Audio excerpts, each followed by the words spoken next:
Welcome back to another technical deep dive here in the debug zone.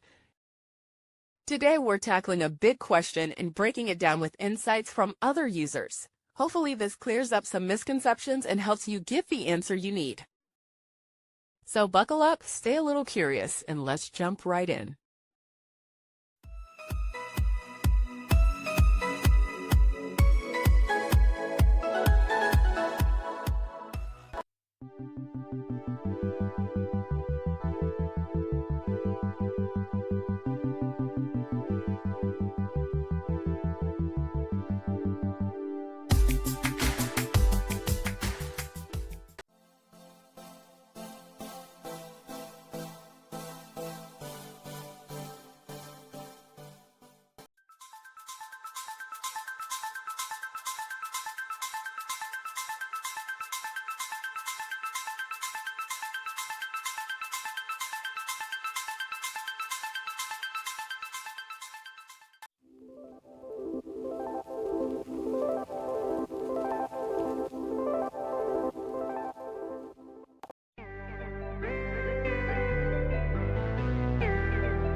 And that's a wrap.